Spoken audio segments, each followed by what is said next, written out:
Hello everyone. Starting with my introduction, my name is Vaibhav. I am from Triple IT City City. I am an BTech student. I am in my second year and branch is Computer Science. तो बच्चों चलिए start करते हैं आज का new chapter. आज हम अपने क्लास 12th का ओके सो क्लास 12th का ये 8th चैप्टर है जिसका नाम है इलेक्ट्रोमैग्नेटिक वेव्स। तो आज क्या करेंगे हम लोग इसके जो एग्जाम्पलर्स के जो है सॉल्यूशन वो देखेंगे। तो इस अपने पास 32 क्वेश्चंस है। तो चलिए देखते हैं, स्टार्ट करते हैं आज का चैप्टर। जो भी इस चैप्टर में अपने जो भी कॉन्सेप्ट्स है और जो भी फॉर्मूले साथ में आते चलेंगे मैं आपको वो एक्सप्लेन करता चलूंगा साथ में कि जो मतलब कॉन्सेप्ट है उसका ओवरव्यू देने की कोशिश करूंगा ताकि आपका अर्थ कॉन्सेप्ट वीक भी है तो आपको ये अच्छे से समझ आ जाए। तो चलिए स्टार्ट करते हैं आज का ये चैप्टर। तो सबसे पहले अपना एक्सरसाइज है MCQ 1। तो MCQ 1 में क्या होता है, अपने पास चार ऑप्शन गिवन रहते हैं एक पर्टिकुलर क्वेश्चन के लिए और अपने को कोई भी एक करेक्ट आंसर चूज करना पड़ता है। तो MCQ का पहला क्वेश्चन 8.1।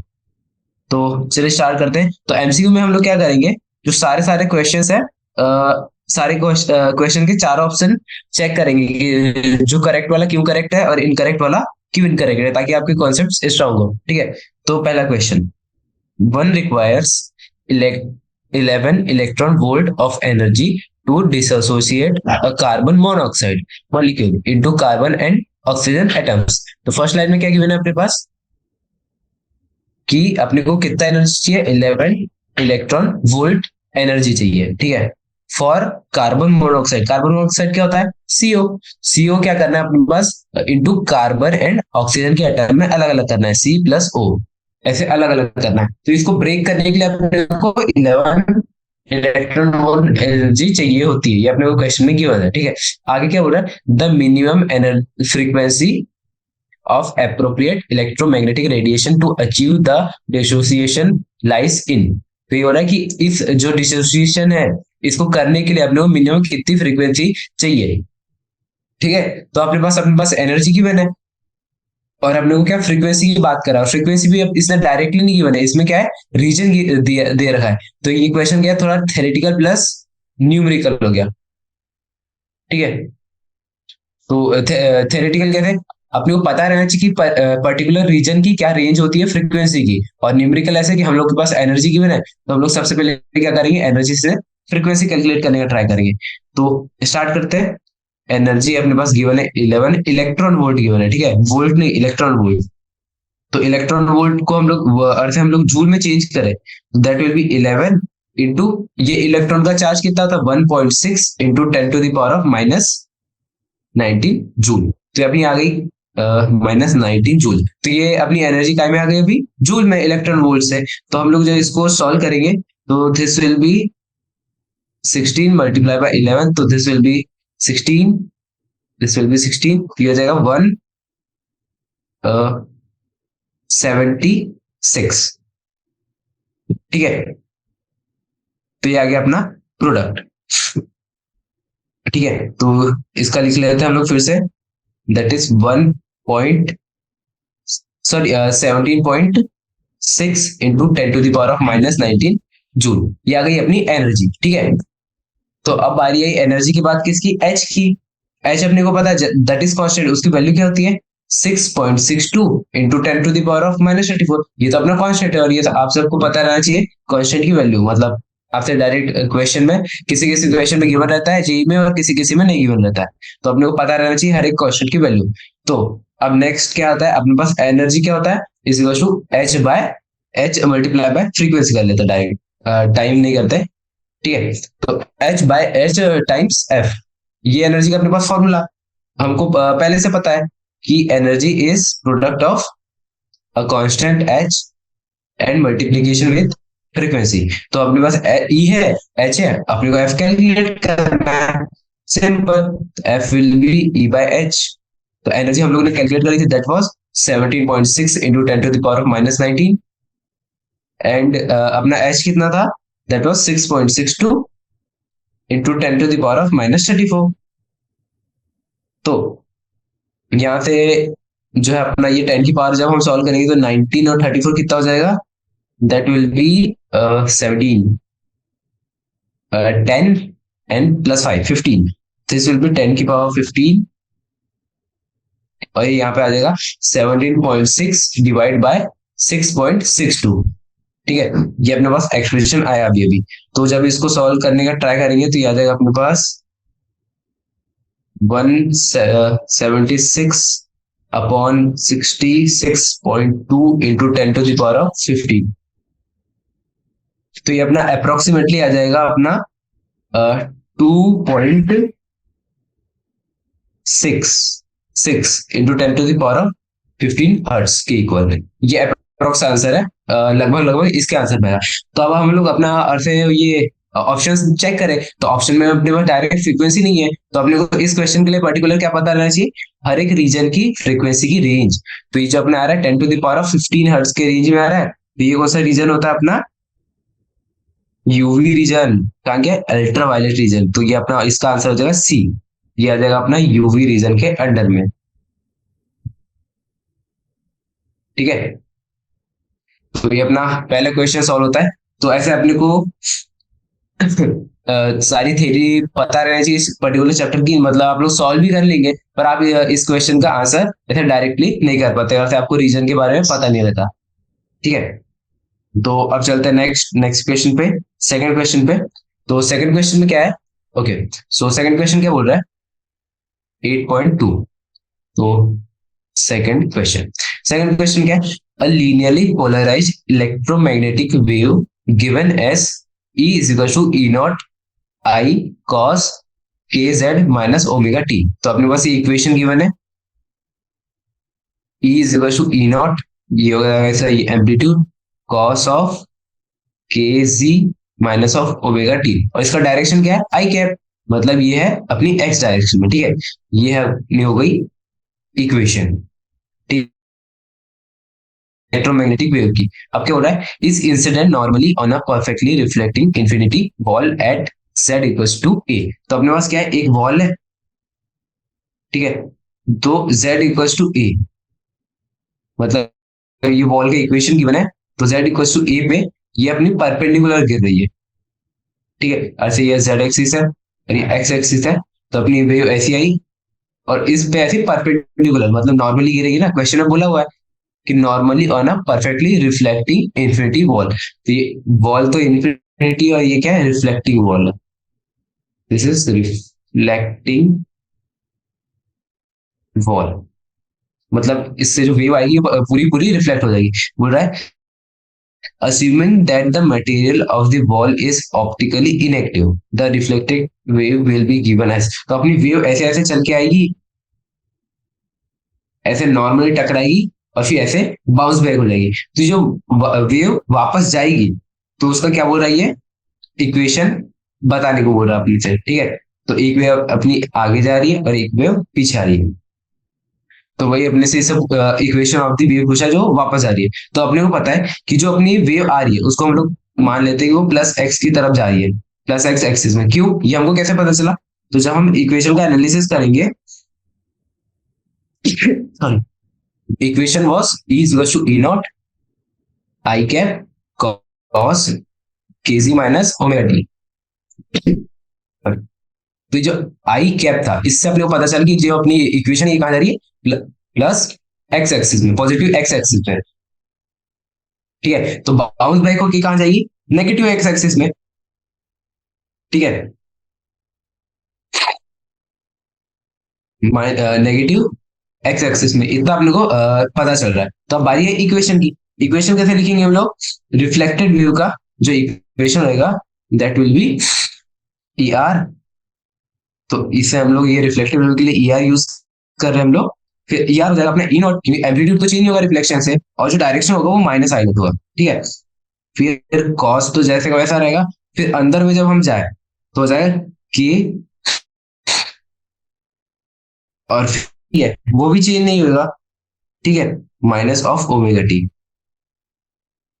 पर अब यहाँ पे कुछ कुछ चीजें देखनी है, तो यहाँ पे क्या था, के जी था, बट अपना जो था इलेक्ट्रिक कंपोनेंट जिसको हम जेड बोलते हैं वो क्या हो जाएगा, अपोजिट हो जाएगा। तो अपना जेड क्या हो जाएगा, माइनस जेड। तो यहाँ पे आ जाएगा के of minus Z minus omega T. और फिर अपने को क्या ऐड करना पड़ेगा, इसका वो तो इसलिए हम लोग ने यहाँ पे क्या कर दिया, प्लस पाई। तो अपना जो रिफ्लेक्टेड वेव का इक्वेशन हम लोग फिर से ठीक से लिख लेते हैं, that is E not minus of I. ये अपना बता रहा है कि वेव किस साइड जा रही है, ये क्या, कॉस माइनस ऑफ के Z minus of omega T, और ये हो गया प्लस पाई उसके पीरियड के कारण, ठीक है। अब अपने को पता है कि कॉस पाई माइनस थीटा, ये क्या होता है, माइनस ऑफ कॉस थीटा, ठीक है। तो यहां से हम लोग क्या करेंगे, यहां से ले लेंगे हम लोग, ये हो गया पाई और ये हो गया माइनस ऑफ थीटा। तो यहां से हम लोग इसको लिखेंगे माइनस ऑफ, ठीक है। तो चलिए अब आगे इसको थोड़ा और फर्दर सॉल्व करते हैं। ई आर हो जाएगा अपना E not minus of I cos of pi minus of K G plus omega T under bracket, ठीक है। तो ये अपना ये वाला फॉर्मूला जैसे दिख रहा है कॉस पाई माइनस थीटा, तो हम लोग अब ले लेंगे पाई माइनस थीटा को कैसे लिख लेंगे, माइनस ऑफ कॉस थीटा। ये हो जाएगा ई नॉट माइनस ऑफ आई, यहाँ पर आ जाएगा minus of cos K G plus omega T, ठीक है। तो यहाँ पे ये एक माइनस हो गया और ये एक माइनस हो गया, तो माइनस माइनस हो जाएगा अपना प्लस। तो अपनी जो फाइनल इक्वेशन आएगी वो आएगी E R is equals to E naught I cap cos K G plus omega T. तो जो अपनी रिफ्लेक्टेड वेव की इक्वेशन आ गई, ये आ गई अपनी फाइनल वाली इक्वेशन। तो हम लोग जब ऑप्शन चेक किए तो अपने पास ऑप्शन जो है अपना ऑप्शन नंबर बी, बी इसके साथ मैच कर गया। तो डी वाला मैच किया, तो यहाँ पे हम लोग देखेंगे कि दोनों में डिफरेंस क्या है, बीच वाले ये वाले साइन का, ठीक है। तो 8.2 का जो अपना आंसर आता है that is option number B, solve करने से। तो ज्यादा टफ क्वेश्चन नहीं था, बस इजी क्वेश्चन था, बस अपने को इतना समझना था कि जो आई वाली डायरेक्शन वो माइनस हो जाएगी और जेड वाली डायरेक्शन नेगेटिव हो जाएगी और ये प्लस पाई हो जाएगा, ठीक है। तो यहाँ पे अपना सेकंड क्वेश्चन भी होता है, काफी इजी चल रहा है अभी तक सब कुछ, कोई टफ क्वेश्चन आया नहीं है, ठीक है। तो अब चलते हैं थर्ड क्वेश्चन पे। तो न्यू पेज से स्टार्ट करते हैं थर्ड क्वेश्चन, ओके। सो अब चलते हैं थर्ड क्वेश्चन। थर्ड क्वेश्चन में क्या गिवन है, क्वेश्चन पढ़ते हैं सबसे पहले।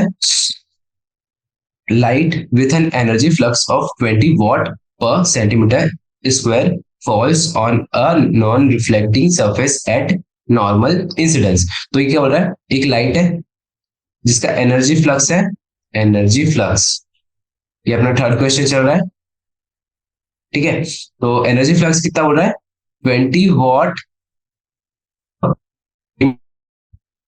तो ये क्या हो रही है, falls on a non reflecting surface at normal, मतलब ये ऐसी आई और ये अपना जो सरफेस है ये क्या है, नॉन रिफ्लेक्टिंग सरफेस है। नॉन, लास्ट क्वेश्चन में क्या था, रिफ्लेक्टिंग सरफेस था, इस बार है अपना non reflecting surface. Non reflecting surface मतलब ये पूरा क्या करेगा, जो आ रहा है एनर्जी उसको क्या कर लेगा, एब्जॉर्ब कर लेगा। तो यहाँ पे अपने को मैग्नीट्यूड भी गिवन है 20 वॉट पर सेंटीमीटर स्क्वायर, ठीक है। तो अपना ये आया, ठीक है, वेव क्या हो रहा है, if the surface has an area of 30 centimetre square, और ये जो अपना एरिया है इस सरफेस का, ये कितना गिवन है अपने को, 30 centimetre square is equal to area of this, क्या बोलेंगे इसको, सरफेस का एरिया गिवन है that is 30 centimetre square. The total momentum delivered for complete absorption during the 30 minutes is. तो अब क्वेश्चन फिर से पढ़ लेते हैं, फिर से समझते हैं। तो डायग्राम देखते हैं। तो अपने पास एक वेव आई एनर्जी की, आई उसका अपना जो एनर्जी फ्लक्स है दैट इज 20 वॉट पर सेंटीमीटर स्क्वायर, और इसका टोटल एरिया कितना है, दैट इज 30 सेंटीमीटर स्क्वायर का एरिया है। तो अपनी वेव आई और वो कितने देर तक रुकी, अपनी 30 मिनट्स तक के, मतलब टाइम भी गिवन है अपने पास दैट इज 30 मिनट्स। तो ये हो रहा है 30 minute the momentum total deliver कर दिया है अपने सरफेस को, तो वही अपने को कैलकुलेट करना है। तो चलिए अब मोमेंटम कैलकुलेट करने बोला है, तो ज्यादा टफ क्वेश्चन नहीं है। तो चलिए स्टार्ट करते हैं। पता है जो टाइम है दैट इज 30 मिनट्स, तो सबसे पहले हम लोग क्या करेंगे, टाइम को 30 मिनट्स से 30 सेकंड्स में चेंज करेंगे। तो 30 minutes multiply by 60 that is in 100 seconds, ये आ गया टाइम अपना, सॉरी 18, ओके 1800 आएगा, ठीक है। तो ये आ गया अपना टाइम। अब आगे चलते हैं। तो अपने पास क्या हो रहा है, U that is total energy falling T seconds is equals to क्या होगा, जो अपनी टोटल एनर्जी फॉल की गई वो क्या होगा, तो एनर्जी को कैसे लिखेंगे हम, जो अपने पास एनर्जी फ्लक्स है ये होगा पर सेकेंड का, है ना, तो इसको हम लोग क्या करेंगे, मल्टीप्लाई बाय टाइम करेंगे, और ये क्या होता है पर यूनिट एरिया, तो हम लोग इसको एरिया से भी मल्टीप्लाई करेंगे ताकि अपने पास टोटल एनर्जी आ जाए falling on the surface, total energy falling on the surface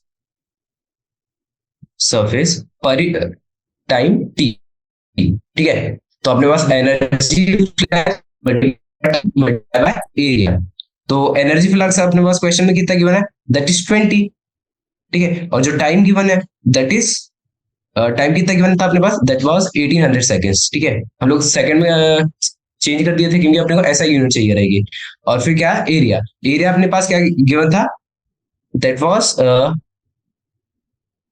30 centimetre square, ठीक है, तो एरिया अपना हो जाएगा 30, तो अपना जो यू आएगा दैट विल बी, हम लोग जब इसको पूरा मल्टीप्लाई करेंगे तो ये हो जाएगा अपना 18, 18 टाइम्स 3 हो जाएगा अपना 54, और 54 का ट्वाइस हो जाएगा अपने पास 108, ये हो जाएगा 108, तो ये आ जाएगा 1234 इंटू 10⁴ जूल, ठीक है, तो हम लोग ने सब कुछ ऐसा यूनिट में कैलकुलेट किया, तो अपनी जो यू आ गया दैट इज इन जूल, तो यू को हम लोग इधर फिर से लिख लेते हैं, दैट इज 108 इंटू 10⁴ जूल, ठीक है, ओके, सो अपना जो यू हम लोगों ने कैलकुलेट किया दैट इज 108 इंटू 10⁴ जूल।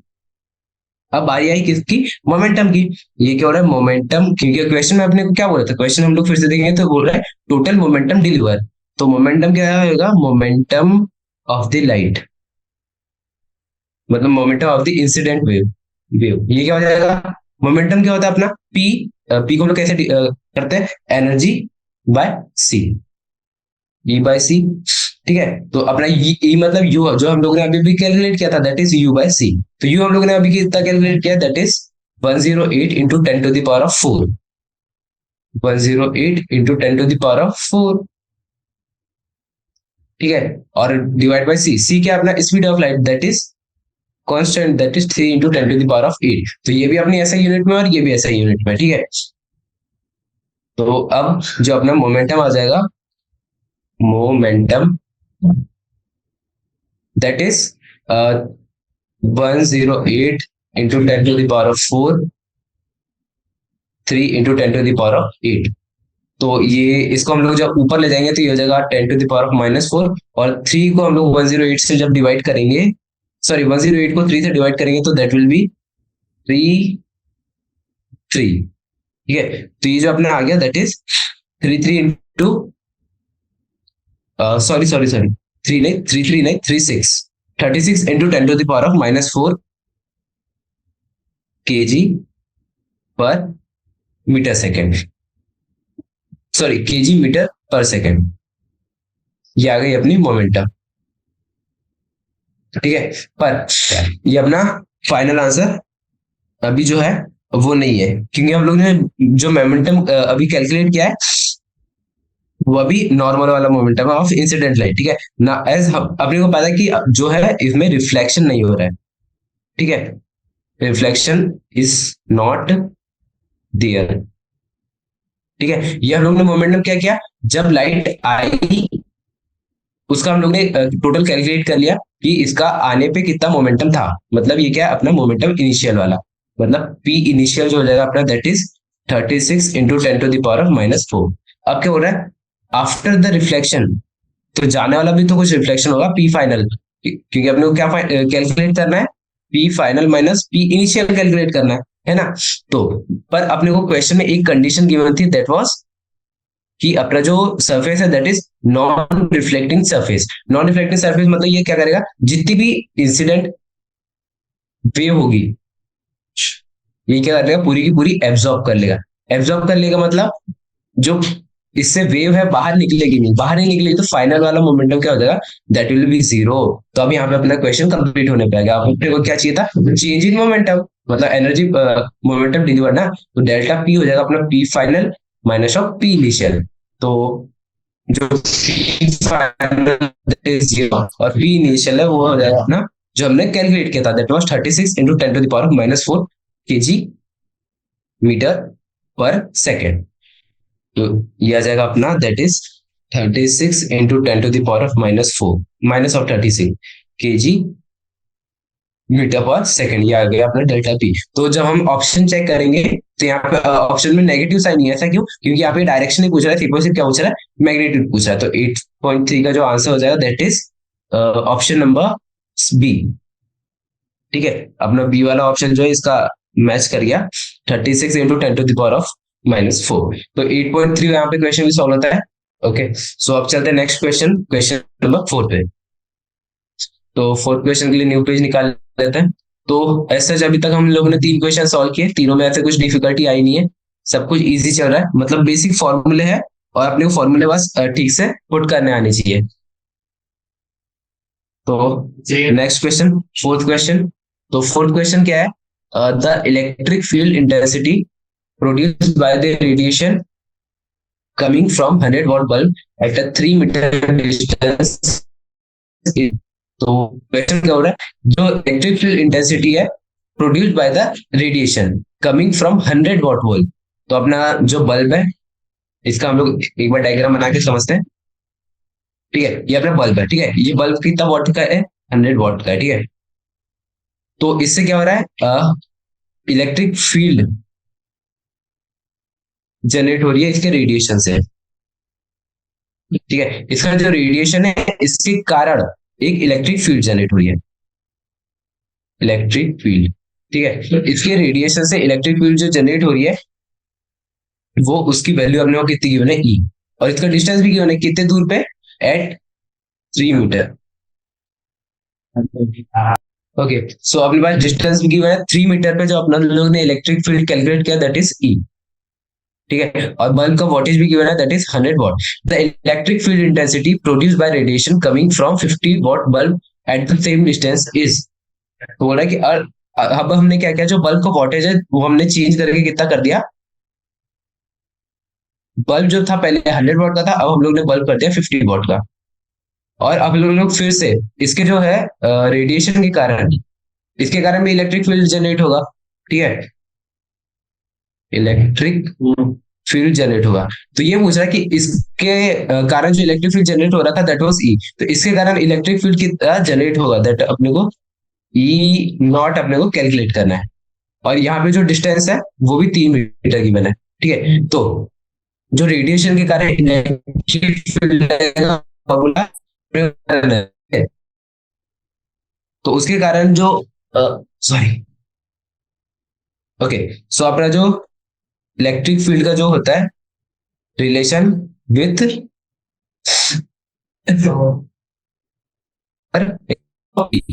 क्योंकि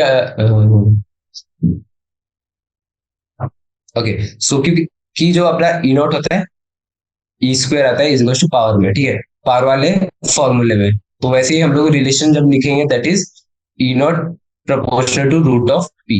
तो अपने पास दोनों की पावर गिवन है बल्ब्स के, तो बल्ब के पावर जो है हम लोग यहाँ पे एक बार पुट करेंगे दैट इज ई नॉट के टाइम्स पे अपना 50 वॉटेज है पावर, और ई जो अपने पास क्वेश्चन में गिवन है दैट इज ई, उसमें कितना वॉटेज था दैट इज 100 वॉट। तो यहाँ पे हम लोग ने जो है डिस्टेंस इक्वल है दोनों में 3 मीटर, इसलिए डायरेक्टली प्रोपोर्शनल साइन आ गया। अब सिंपल अपने को चाहिए तो आप लोग कर देंगे अब इसको डिवाइड, क्योंकि अपने को ई नॉट चाहिए। ठीक है, तो यहां से अपना ओके, तो यहाँ पे आ जाएगा अपना ई नॉट बाई ई। हम लोग ने कुछ नहीं किया, बस सिंपली दोनों को डिवाइड किया है। ये हो जाएगा रूट ऑफ 50 और ये हो जाएगा रूट ऑफ 100। तो ई नॉट आ जाएगा that will be E by root 2। ठीक है, तो जो अपना ऑप्शन नंबर कौन सा है? ऑप्शन नंबर सी इसके साथ मैच करता है, that is E by root 2। Fourth question का आंसर हो जाएगा ऑप्शन नंबर सी। अब चलते हैं नेक्स्ट क्वेश्चन, क्वेश्चन नंबर 5 पे। तो फोर्थ क्वेश्चन में कुछ नहीं था, इजी था, बस हम लोग को ये था कि डिस्टेंस जो थी दोनों में सेम थी दैट वाज 3 मीटर, इसलिए जो अपना डायरेक्ट प्रोपोर्शनल लेना गया। अब चलते हैं नेक्स्ट क्वेश्चन में, फिफ्थ क्वेश्चन पे। तो फिफ्थ क्वेश्चन में क्या है?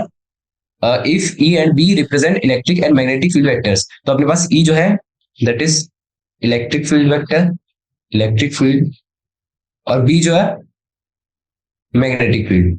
ये अपने को क्वेश्चन में गिवन है दोनों का, ठीक है। बोल रहा है कि ये वेक्टर है, ठीक है, electric field vector and magnetic field vector of the electromagnetic wave of an electromagnetic wave के ये अपने पास गिवन है, ऑफ एन इलेक्ट्रोमैग्नेटिक वेव। बोल रहा है the direction of propagation of electric wave is along. तो अपने को पता है कि सबसे बेसिक फॉर्मूला डायरेक्शन के लिए क्या होता है अपना, दोनों का क्या होता है, क्रॉस प्रोडक्ट, ठीक है। और क्रॉस प्रोडक्ट का जो है सीक्वेंस भी मैटर करता है, मतलब कि बी क्रॉस ई भी जो है ये रॉन्ग हो जाएगा, करेक्ट आंसर है that is E cross B. तो इसका जो आंसर है फिफ्थ क्वेश्चन का जो अपना डी वाला ऑप्शन है ये करेक्ट हो जाएगा। तो ये तो अपना मतलब फॉर्मूले से डायरेक्ट आगे, that is D option E cross B, ठीक है। अच्छा हम लोग इसमें राइट हैंड थंब रूल लगाए, तो इसका जो डायरेक्शन आएगा अर्थ ई का डायरेक्शन ऐसे, मतलब इन एक्स एक्सिस, और बी का डायरेक्शन कुछ ऐसे इन वाई एक्सिस। तो जब हम राइट हैंड थंब रूल लगाए तो इसका जो अपना डायरेक्शन ऑफ प्रोपोगेशन आएगा that will be on the Z axis, right hand thumb rule के अकॉर्डिंग, ठीक है। तो यहाँ पे 8.5 का जो है अपना ऑप्शन नंबर डी है, ये फॉर्मूले से आ गया। और समझने के लिए अपने को बस thumb right hand thumb rule लगाना है। तो अपना फिफ्थ क्वेश्चन का जो आंसर होता है ऑप्शन नंबर डी, ठीक है। और चलते नेक्स्ट क्वेश्चन, क्वेश्चन नंबर 6 पे। क्वेश्चन नंबर 6 क्या हो रहा है, the ratio of contribution made by electric field and magnetic field component to the intensity of EM wave is. तो क्या हो रहा है, इलेक्ट्रिक फील्ड को हम लोग इलेक्ट्रिक फील्ड और मैग्नेटिक फील्ड का कंपोनेंट का कंट्रीब्यूशन देखना है अपने को in the intensity of EM wave. मतलब जो ईएम वेव की इंटेंसिटी होती है उसमें इलेक्ट्रो मैग्नेटिक वेव और जो मैग्नेटिक वेव है उसका अपने को कंट्रीब्यूशन देखना है, ठीक है। तो अपना जो है हम लोग क्या करेंगे, average energy by electric field is E not, like E not जो है अपनी इलेक्ट्रिक फील्ड, उसके कारण एवरेज हम लोग जो है एनर्जी उसको क्या लिख लेते हैं, यू एवरेज, ठीक है। तो अपने को पता है यू क्या होता है, energy due to electric field, ये क्या होती है, इसका हम लोग को फॉर्मूला पता है that is U is equal to half epsilon not E square. तो यहाँ पे हम लोग ई नॉट लिया हुआ है इलेक्ट्रिक फील्ड को, दैट्स व्हाई ई नॉट। तो ये होता है half epsilon not E not का स्क्वायर, ये होती है अपनी इलेक्ट्रिक फील्ड की एनर्जी, ठीक है। बट जो अपनी ई नॉट होती है that is equals to C B not, B not के यहाँ पे मैग्नेटिक फील्ड, ठीक है। तो अपनी जो यू एवरेज हो जाएगी वो कितना हो जाएगा, जब हम लोग ई नॉट की वैल्यू यहाँ पे वापस से पुट करेंगे तो अपना यू हो जाएगा that is half E not, और ये वाला ई नॉट की जगह पे हम लोग सी बी नॉट पुट करेंगे that is C B not का होल स्क्वायर। तो ये जो है अपना एप्सिलॉन नॉट है, तो इसको हम लोग फिर से लिख लेते हैं, तो ये हो जाएगा half epsilon not C square और बी स्क्वायर, ये अपनी क्या आ गई, यू एवरेज, ठीक है। तो यू एवरेज आ गया। अब अपने को पता है कि जो सी होता है, सी का क्या वैल्यू होता है, that is under root of 1 by mu not epsilon not, ठीक है। ये सी की वैल्यू अपने को पहले से पता होती है। तो जो अपन लोगों ने अभी अभी यू एवरेज कैलकुलेट किया था that was half epsilon not C square B square. यहाँ पे अब हम लोग क्या करेंगे, सी की वैल्यू पुट कर देंगे, तो ये आ जाएगा half epsilon not C square आ जाएगा 1 by mu not epsilon not का स्क्वायर, और ये था रूट के अंदर में, और ये आ जाएगा बी नॉट का स्क्वायर, ठीक है। तो ये स्क्वायर से ये रूट हो जाएगा कैंसिल, तो अपने पास आ जाएगा half epsilon not 1 by mu not epsilon not B not का स्क्वायर। तो यहाँ से जो एप्सिलॉन नॉट है और एप्सिलॉन नॉट ये हो जाएगा कैंसिल, ठीक है। तो अपने पास जो फाइनल इक्वेशन आया है यूएवी का that is half B not square upon mu not, ठीक है। ये आ गया अपना यू एवरेज। तो अब बारी आई किसकी, you average of because of magnetic field. ये हो जाएगा अपना you average because of magnetic field, ये हो जाएगा अपना half P not square by mu not square. ये हो गया अपना ड्यू टू मैग्नेटिक फील्ड, और ये किसके कारण था, ड्यू टू इलेक्ट्रिक फील्ड। अब इसने क्या बोला, कंट्रीब्यूशन। ठीक है, तो कंट्रीब्यूशन क्या हो जाएगा, दोनों का रेशियो। जब हम दोनों का रेशियो देखेंगे तो अपने को दिख रहा है कि जो दोनों टर्म है एग्जैक्टली इक्वल है। तो ये हो जाएगा, जब हम रेशियो लेंगे तो ये हो जाएगा U average because of electric field is equals to U average of magnetic field. तो जो पूछ रहा था कि ratio of contribution made by electric field and magnetic field components are equal, मतलब जो इसका 8.6 का आंसर हो जाएगा दैट विल बी सी 1:1। मतलब दोनों का जो कंट्रीब्यूशन है इलेक्ट्रिक फील्ड का और मैग्नेटिक फील्ड का, वो हो जाएगा दोनों का इक्वल। ठीक है, तो 8.6 का जो अपना ऑप्शन नंबर सी होगा वो हो जाएगा करेक्ट। तो अब नेक्स्ट क्वेश्चन, क्वेश्चन नंबर 7 पे। ठीक है, okay so next question, question number 7। तो सेवंथ क्वेश्चन क्या बोल रहा है, ओके सो सेवंथ क्वेश्चन पढ़ते हैं एक बार कि an electromagnetic wave radiates outwards from a dipole antenna. ये एक अपने पास एंटीना है नॉर्मल डाइपोल। ठीक है, तो ये हो रहा है, इससे क्या है, ईएम वेव रेडिएट हो रही है आउटवर्ड्स, मतलब बाहर की तरफ ईएम वेव्स रेडिएट हो रही है। ठीक है, ऐसे ऐसे करके डायपोल है तो सारे डायरेक्शन से रेडिएट होगा। ठीक है, तो बोल रहा है with E not as the amplitude of its electric field vector. और जो अपना इसका ई नॉट ये भी गिवन है, that is amplitude of electric field vector, ये अपने पास गिवन है। Amplitude of electric field vector मतलब एम्पलीट्यूड क्या होता है, मैक्सिमम इसका इलेक्ट्रिक फील्ड। ठीक है, और क्या बोला, the electric field E not which transport significant energy from the source falls off as. तो ये बोला अपने को क्या करना है, इलेक्ट्रिक फील्ड ई नॉट के कारण जो अपनी एनर्जी सोर्स से निकल रही है फॉल्स ऑफ, वो अपने को कैलकुलेट करनी है। ठीक है, तो अपने पास एम्पलीट्यूड गिवन है और एम्पलीट्यूड से अपने को टोटल एनर्जी जो भी रेडिएट हो रही है वो अपने को करनी है कैलकुलेट। ठीक है, तो अपने को पता है कि इलेक्ट्रोमैग्नेटिक वेव्स के कारण जो होता है एनर्जी रेडिएटेड क्या होता है, इज प्रोपोर्शनल टू 1/r। ठीक है, तो अपने पास जो है ये रिलेशन होता है, दैट इज इलेक्ट्रिक फील्ड का जो हम लोग ने इलेक्ट्रोस्टैटिक में भी फॉर्मूला पढ़ा था, तो उसमें भी जो आर वाला टर्म होता है वो आता है 1/r के प्रोपोर्शनल होती है इलेक्ट्रिक फील्ड। तो यहाँ पे भी सेम केस है, जो ई होता है that is inversely proportional to R. मतलब जैसे जैसे ई इंक्रीज होगा, सॉरी आर इंक्रीज होगा, ई डिक्रीज होता जाएगा। ठीक है, तो यहाँ पे भी वही केस है, तो यहाँ पे जो अपना आंसर हो जाएगा that is option number C. तो ये इसका जो डायग्राम आ जाएगा, मतलब अगर हम इसको प्लॉट करते हैं, एक साइड तरफ ई और एक तरफ आर। ठीक है, तो ये हो जाएगा अपना ऐसे कुछ हो जाएगा ग्राफ। ठीक है, तो जैसे जैसे आर इंक्रीज हो रहा है वैसे वैसे ई डिक्रीज हो रहा है। ठीक है, तो यहाँ पे इसका ऑप्शन नंबर सी जो है वो हो जाएगा करेक्ट आंसर 8.7 का। तो यहाँ पे हमारा जो एमसीक्यू 1 है वो फिनिश होता है, मतलब टोटल ऑफ 7 क्वेश्चन थे एमसीक्यू 1 में, हम लोग ने सारे सॉल्व कर लिए। अब चलते हैं नेक्स्ट एमसीक्यू 2 में। तो एमसीक्यू 2 में क्या होता है, इसमें मल्टीपल करेक्ट आंसर्स होते हैं, मतलब अपने पास 4 ऑप्शंस गिवन होते हैं, 4 ऑप्शंस, इसमें से कितने भी ऑप्शंस करेक्ट हो सकते हैं, मतलब 1 2 3 अपने को सारे ऑप्शन जो है चेक करने पड़ेंगे कि कौन सा इनकरेक्ट है तो क्यों इनकरेक्ट है, और करेक्ट वाला क्यों करेक्ट है। ठीक है, तो चलिए स्टार्ट करते हैं with question number 8।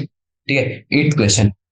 8th question क्या हो रहा है, electric sorry electromagnetic wave travels in vacuum along z direction e।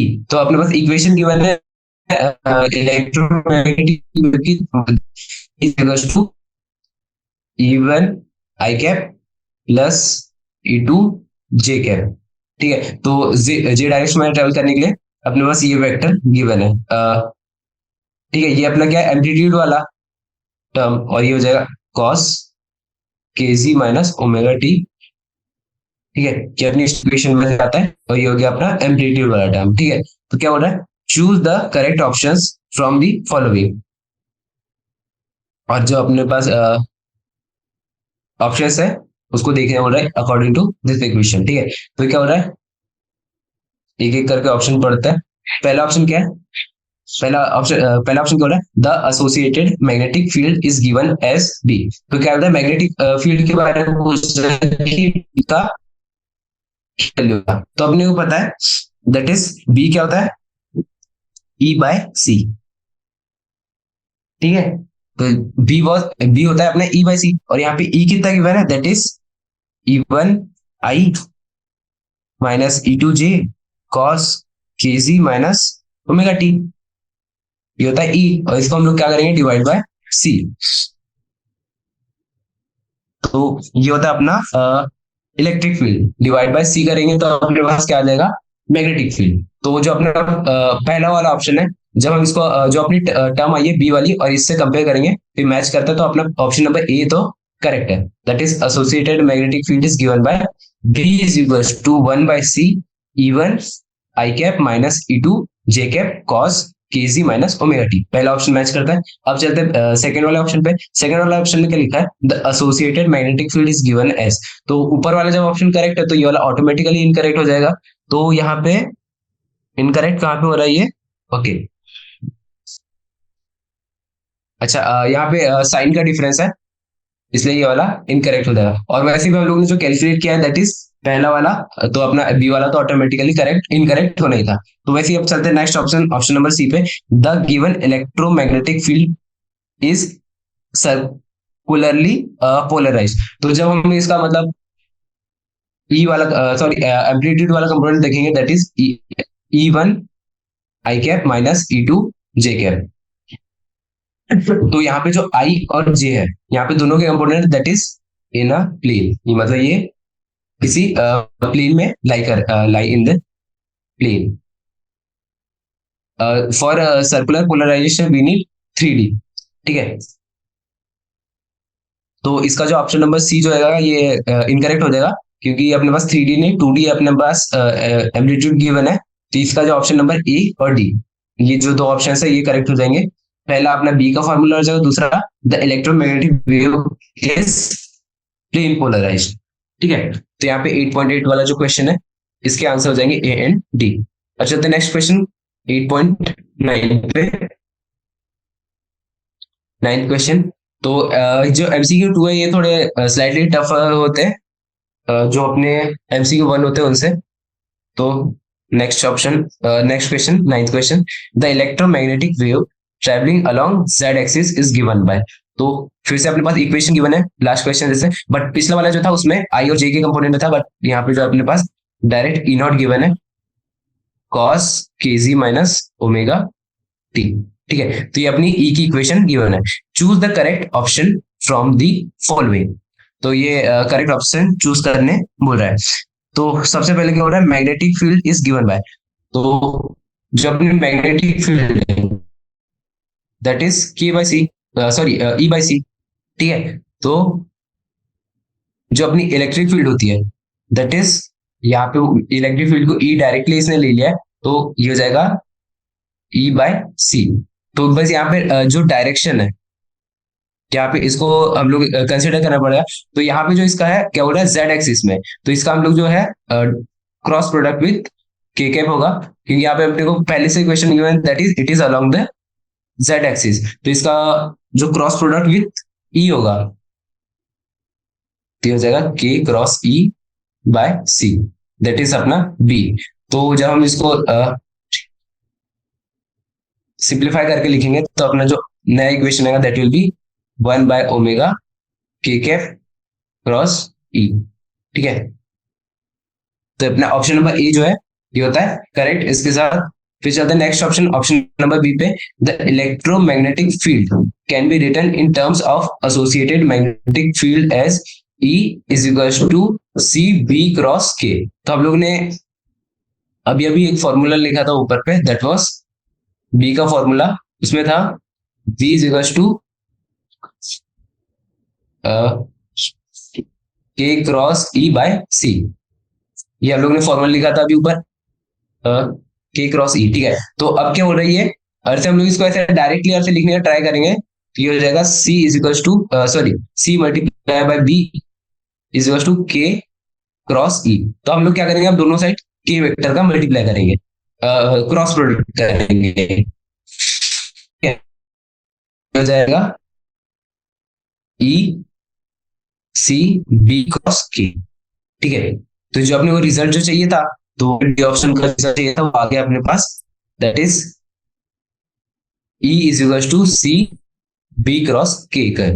तो अपना बी ऑप्शन जो है वो भी करेक्ट होता है। अब चलते हैं नेक्स्ट ऑप्शन सी पे, तो ये क्या हो रहा है, के डॉट ई और K dot B is equal to zero. तो ये तो ऑब्वियस सी बात है कि हम लोग डॉट प्रोडक्ट करते हैं के कैप के साथ, तो ये जीरो होता है, क्योंकि अपना जो इलेक्ट्रोमैग्नेटिक वेव होता है वो अपना जो होता है ऑलवेज परपेंडिकुलर टू दिस ई और दिस बी होता है। तो और जब हम के डॉट ई और के डॉट बी करेंगे तो ऑब्वियसली जीरो ही आना है, क्योंकि डॉट प्रोडक्ट में जब 90 डिग्री होता है दोनों के बीच में एंगल, तो होता है अपना उसका जीरो। और फिर जब क्रॉस प्रोडक्ट करेंगे तो ये बिल्कुल भी जीरो नहीं होगा, क्योंकि यहाँ जो है आ जाएगा साइन थीटा, और साइन 90 जीरो नहीं होता है। तो ऑप्शन नंबर डी गलत हो जाएगा, ऑप्शन नंबर सी इसके साथ हो जाएगा करेक्ट। तो यहाँ पे 8.9 का जो अपने पास आंसर आता है that is A B and C, ठीक है। तो यहाँ पे अपना 9th क्वेश्चन भी सॉल्व होता है। 9th क्वेश्चन के जो ऊपर वाले 2 क्वेश्चन थे वो तो इजी थे, और 9th वाला का सी ऑप्शन भी, ये भी इजी था। मतलब अपने को बस देखना था कि जो अपना वेव है उसका ई और बी के साथ क्या एंगल होगा। ये तो काफी इजी वाला टॉपिक है कि दोनों के बीच में जो होता है 90 डिग्री होता है, ठीक है।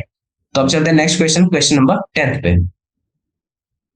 तो क्वेश्चन नंबर 10th क्या हो रहा है, अ plane electromagnetic wave propagating along x direction can have the following pairs of E and B, ठीक है। तो बोल रहा है कि जो अपना इलेक्ट्रोमैग्नेटिक वेव है, ठीक है, वो क्या हो रही है, प्रोपोगेटिंग अलोंग एक्स डायरेक्शन। जो इलेक्ट्रोमैग्नेटिक वेव का डायरेक्शन अपने को पहले से गिवन है, इलेक्ट्रोमैग्नेटिक वेव का डायरेक्शन है क्या है, एक्स एक्सिस, ये अपने को पहले से गिवन है। अब बोल रहा है कि जो अपने पास पेयर्स गिवन है किसके, ई के मतलब इलेक्ट्रिक फील्ड के, और बी के मतलब मैग्नेटिक फील्ड के। तो ये पेयर्स को अपने को चेक करना है और पता करना है कि किस किस के लिए वैलिड है, कि अपने इलेक्ट्रोमैग्नेटिक जो आएगी resultant that will be in x axis. तो हम लोग को पता है कि जो इलेक्ट्रोमैग्नेटिक वेव की डायरेक्शन क्या होती है, ई क्रॉस बी, ठीक है। ये हम लोग ने सबसे पहले वाले जो क्वेश्चन था उसी में देखा था कि जिसकी जो डायरेक्शन होती है that is E cross B. तो अर्थ ई क्रॉस बी का अपने को क्या चाहिए, resultant that is in x axis, x axis. तो हम लोग क्या करेंगे, हर एक पेयर के लिए ट्राई करेंगे ई क्रॉस बी, मतलब राइट हैंड थंब रूल लगा के चेक करेंगे कि अपना जो रिजल्टेंट आ रहा है वो एक्स एक्सिस में आ रहा है या नहीं। और एक्स एक्सिस में आ रहा है तो अपना आंसर जो हो जाएगा वो हो जाएगा, ठीक है। तो स्टार्ट करते हैं पहले वाले से। तो पहले वाला है ई इन एक्स डायरेक्शन और बी इन वाई डायरेक्शन, ठीक है। तो इसका जो रिजल्टेंट आएगा that will be in Z axis. तो ये जो अपना पहला वाला हो जाएगा वो हो जाएगा इनकरेक्ट। तो ऐसे हम लोग जब सारे चेक करेंगे वन बाय वन, तो जो अपना करेक्ट आएगा दैट इज बी। बी वाला क्यों आएगा, क्योंकि ई इन वाई डायरेक्शन है और बी इन जेड डायरेक्शन है। तो राइट हैंड थंब रूल लेंगे तो हम लोग की फिंगर्स वाई तरफ पॉइंट करेगी, और उसको हम लोग फोल्ड करेंगे जेड डायरेक्शन में, जो अपना थंब आएगा उसकी डायरेक्शन होगी एक्स एक्सिस की तरफ। तो जो बी वाला पेयर है दैट इज करेक्ट। वैसे हम लोग सी वाला जब चेक करेंगे तो ये एक्स वाई, ये तो सेम ही है ए वाले ऑप्शन के जैसे, तो ए के साथ सी भी इनकरेक्ट हो गया। अब चलते हैं नेक्स्ट डी ऑप्शन पे। तो डी वाला में क्या बोल रहा है, जेड एंड वाई, तो ये डी वाला ऑप्शन भी करेक्ट हो गया। राइट हैंड थंब रूल लगाएंगे, जेड एक्सिस में अपनी फिंगर्स होगी, वाई तरफ फोल्ड करेंगे तो आएगा अपना थंब एक्स एक्सिस की तरफ, ठीक है। तो अपना ऑप्शन नंबर डी भी इस क्वेश्चन का करेक्ट होता है। तो 8.10 का जो है जो करेक्ट आंसर है that is option number A and option number D, ठीक है। तो यहाँ पे अपने दो क्वेश्चन, दो ऑप्शन करेक्ट होते हैं। अब चलते हैं नेक्स्ट क्वेश्चन पे, क्वेश्चन नंबर 11th, ठीक है। क्वेश्चन नंबर 11th, तो क्वेश्चन नंबर 11th में क्या हो रहा है, क्वेश्चन नंबर 11 बोला a charge particle oscillates about its mean equilibrium position with a frequency of 10 to the power of 9 hertz. The electromagnetic waves produced.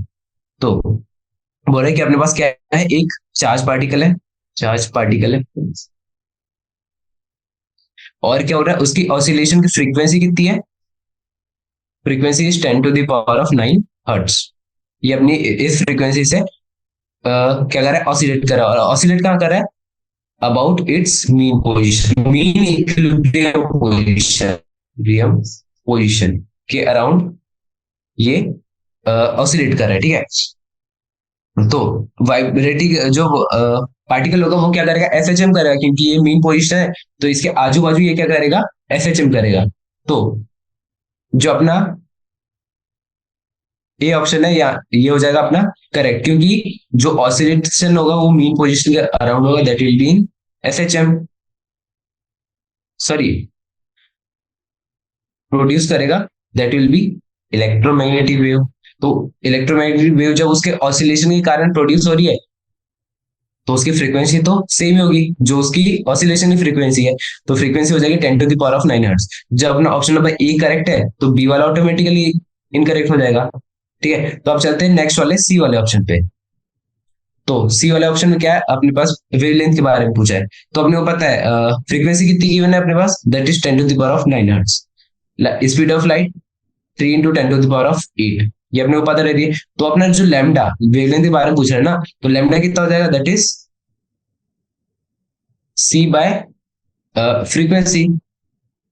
ये हो जाएगा अपना 3 × 10⁸ C is speed of light, और अपनी फ्रीक्वेंसी कितनी है वो अपने पास क्वेश्चन में गिवन है, दैट इज 10⁹ तो जब हम इसको सॉल्व करेंगे तो आ जाएगा 3 × 10⁻⁻⁴ तो ये आ जाएगा 0.3 मीटर। तो यहाँ से अपना जो ऑप्शन नंबर सी है ये अपने पास आ जाएगा करेक्ट। तो ऑप्शन नंबर सी जो वेवलेंथ पूछा था ये भी करेक्ट हो गया।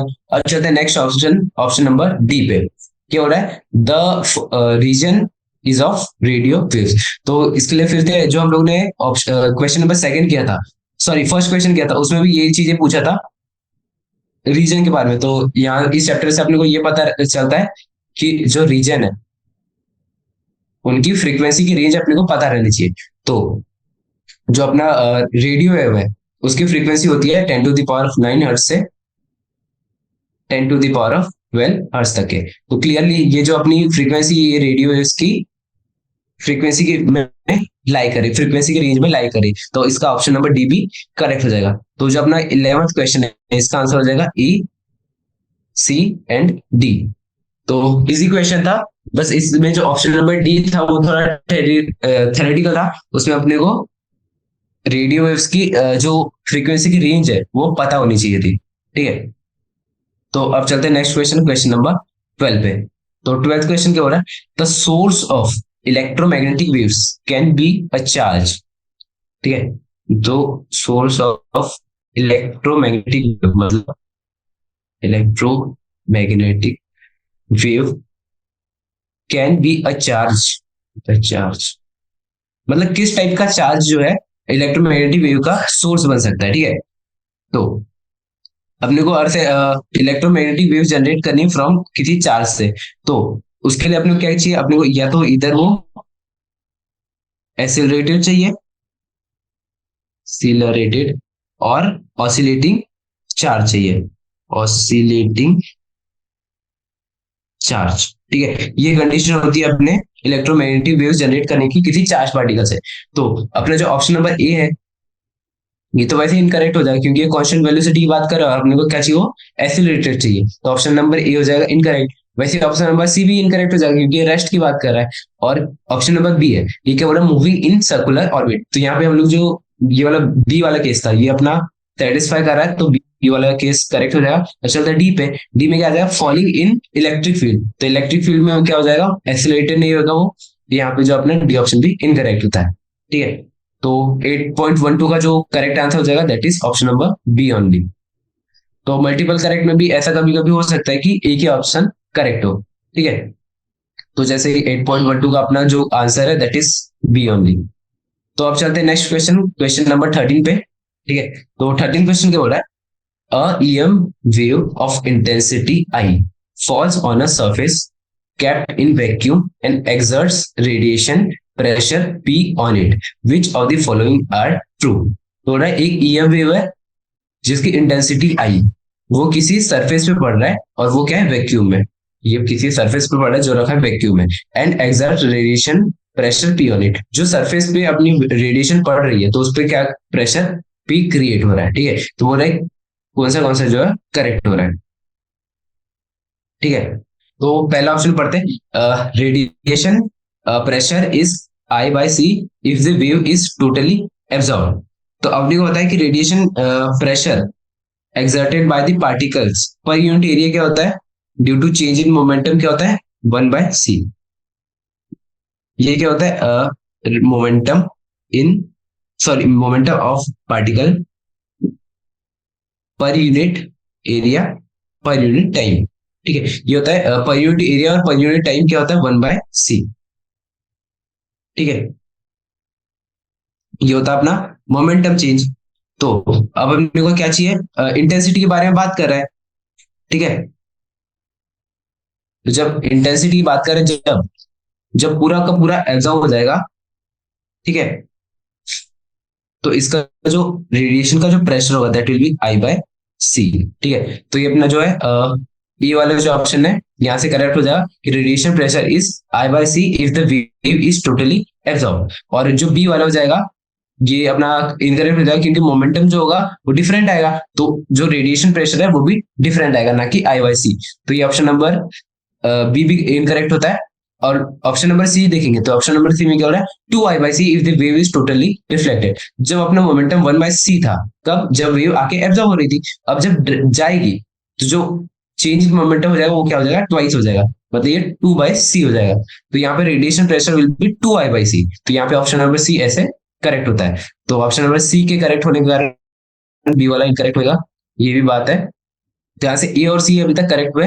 अब चलते हैं next option, option number last पे डी पे, यहाँ पे मिस प्रिंटिंग है, ठीक है। डी पे तो क्या हो रहा है, radiation pressure is in the range I/c is greater then P is less than 2I/c for real surfaces. तो ऑप्शन नंबर डी भी करेक्ट हो जाएगा। क्यों, क्योंकि एक केस लिया हम लोग ने जब वेव आई और पूरी की पूरी क्या हो गई, एब्जॉर्ब। इस केस में क्या हो रहा है, अपना I/c प्रेशर क्रिएट हो रहा है, ठीक है। और जब आके पूरा का पूरा रिफ्लेक्ट करेगी, मतलब 100% रिफ्लेक्शन हो गया, इस केस में रिफ्लेक्शन, ठीक है। इस केस में क्या हो रहा है, 2I/c प्रेशर हो रहा है। तो अपने जो रियल सर्फेसेस होते हैं, रियल सर्फेसेस मतलब उनमें क्या होगा, पार्शियल एब्जॉर्प्शन होगा, पार्शियल एब्जॉर्प्शन, और क्या होगा, पार्शियल रिफ्लेक्शन, ठीक है। ये होता है अपने रियल सर्फेसेस में। रियल सर्फेसेस में क्या होगा, partial absorption and partial reflection, मतलब वेव्स ऐसी आएगी और कुछ कुछ वेव वापस जाएगी, मतलब आधी चीजें वेव एब्जॉर्ब हो जाएगी और आधी रिफ्लेक्ट हो जाएगी। तो ये जो होगा I/c से तो ग्रेटर होगा, ठीक है, I/c से तो ग्रेटर होगा, बट ये टोटल रिफ्लेक्शन नहीं होगा क्योंकि पार्शियल एब्जॉर्ब भी हो रहे हैं, तो this will be less than 2I/c,